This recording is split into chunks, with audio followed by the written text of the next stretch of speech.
किसान भाइयों को हमारा नमस्कार। देखिए किसान भाइयों, आप सभी लोगों का हमारे YouTube चैनल सीटूस फार्मिंग में स्वागत है। यहाँ पे आप लोग देख सकते हैं, यहाँ पे हम आज गन्ने की सीडलिंग कैसे तैयार की जाती है इसी के बारे में इस वीडियो में चर्चा करेंगे। तो यहाँ पे हम आप लोगों को मिलवाएंगे गन्ना विकास परिषद पिपराइच के गन्ना पर्यवेक्षक श्री विजय कुमार सरोज से। तो आप यहाँ पे देख सकते हैं, ये गन्ने का जो ट्रे रखा हुआ है, इसमें हम गन्ने की सीडलिंग को तैयार करेंगे।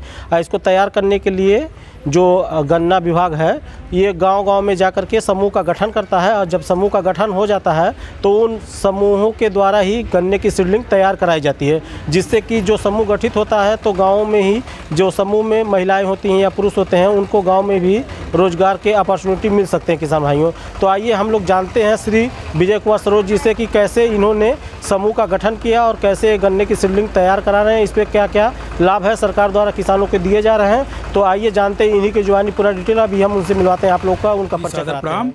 बहुत बहुत धन्यवाद। उत्तर प्रदेश सरकार महिलाओं को सशक्तिकरण लाने के लिए गन्ना विकास विभाग के द्वारा चलाई गई योजना के तहत एक बर्ड चिप के माध्यम से गन्ना प्रजातियों का पौध तैयार कर महिलाओं की समूह बना करके इसको मार्केट में बेचने का प्रावधान किया गया है। सरकार ने ये योजना बनाई कि इस आपात जो कठिन परिश्रम समय चल रहा है, लोग बेरोजगार बहुत हुए, उसके लिए क्या किया जाए। उसके तहत उत्तर प्रदेश सरकार ने गन्ना विकास विभाग को एक जियो बनाया कि आप गाँव में महिलाओं का समूह बना करके वन बिट चिप के माध्यम से पौध तैयार कर उसका किसानों के खेतों में रोपण कराएंगे, जिस पर 9,000 कुंटल प्रति हेक्टेयर हम अनुदान देंगे। उसके लिए सबसे पहले हम लोगों ने गांव में जा कर के, जो आप देख रहे हैं इस समय हम फुलवरिया गांव में भटहट ब्लॉक के गांव में हैं, यहाँ पर धन लक्ष्मी समूह का गठन किए और इस समूह में एक अध्यक्ष, एक सचिव, एक कोषाध्यक्ष और अन्य सदस्य कम से कम 15 से 20 को एक संगठित करके हम लोगों ने समूह का चयन किया। और उस समूह के माध्यम से, जैसा कि आप यहाँ देख रहे हैं, ये ट्रे हैं, इन महिलाओं को रोजगार देने के लिए हम लोगों ने गन्ना की 118 प्रजाति 82-72 प्रजाति को इन ट्रेओं में रोपित कराया है।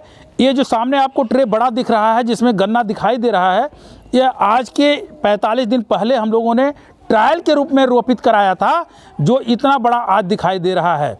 शेष ट्रेओं में थोड़ा इस योजना को क्रियान्वित करने में समय ज़्यादा हो गया, कोकोपीट वगैरह डाल करके हम लोगों ने आज 118 और 82-72 प्रजाति के गन्ने को अभी लगवाया है। आज के 40 दिन बाद यह गन्ना इस रूप में दिखाई देगा जिस रूप में यह गन्ना है। और इन पौधों को हम 1.5 रुपये किसान से लेंगे और शेष 1.5 रुपये अनुदान के रूप में स्वयं सहायता समूह को दे करके इस योजना को सफल बनाने का कार्य करेंगे। जैसा कि आप जानते हैं, अभी आपके यहाँ लॉकडाउन का समय जब चला है तो बाहर भी प्रदेश में रहने वाले पुरुष महिलाएं सभी लोग गांव की तरफ पलायित हुए हैं। उस कंडीशन में बेरोजगारी की समस्या बहुत ज़्यादा बढ़ी।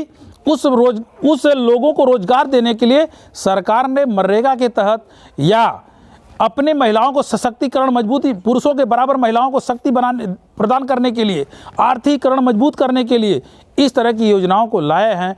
उसी कड़ी में आज हम लोग फुलवरिया ग्राम में धन लक्ष्मी समूह के साथ कार्य कर रहे हैं। अब मैं आपको मिलवाते हैं यहाँ जो समूह में महिलाएं काम कर रही हैं, उनसे हम बात कराते हैं।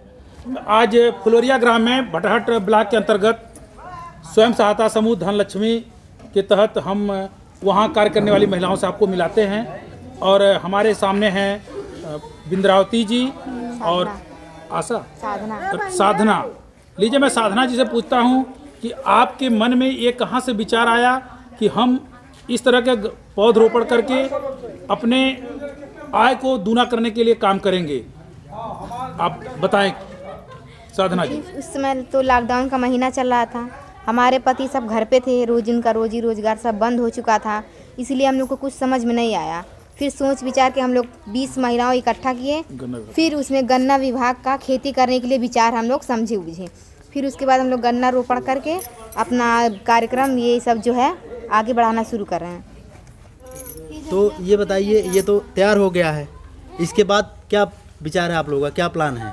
यही है कि हम लोग अपना काम आगे बढ़ाते रहेंगे। हाँ उससे हम लोग का रोजगार चलता रहेगा, हम इसमें काम करते रहेंगे। जी जी, बहुत बढ़िया। ये धनलक्ष्मी स्वयं सहायता समूह के ये हैं कोषाध्यक्ष और ये हैं सदस्य। इन सबका विचार यही है कि इसको जैसे हम लाभ पाए हैं, जैसे हम लोग संगठित हुए हैं, इसको मिल के करते रहेंगे और आगे भी लाभ कमाएंगे, रोजगार प्राप्त करेंगे और हम लोग का रोजी रोजगार चलता रहेगा। संगठित रहेंगे, सशक्त रहेंगे, जहाँ भी रहेंगे सुरक्षित रहेंगे। क्योंकि कहना है कि पैसा है तो सब कुछ है। क्योंकि आप लोगों ने देखा लॉकडाउन का वो दौर, जब इन महिलाओं के पति जो छोटा मोटा रोजगार करते थे वो कहीं ना कहीं वो बंद हो गया। और ये महिलाएं सब अपने घर पे बैठी रहती थी। उसके बाद ये जो गन्ना विभाग का NFSM के तहत, योजना के तहत ये जो आया कि महिलाएं से समूह बनाकर गन्ने के बड़ चिप द्वारा या गन्ने की एक आंख द्वारा नर्सरी तैयार करके बेचेंगी और रोजगार सृजित करेंगी। इससे इनका विकास होगा, आर्थिक विकास होगा। और इसी के साथ ये धनलक्ष्मी स्वयं सहायता को मैं बहुत बहुत धन्यवाद देता हूँ।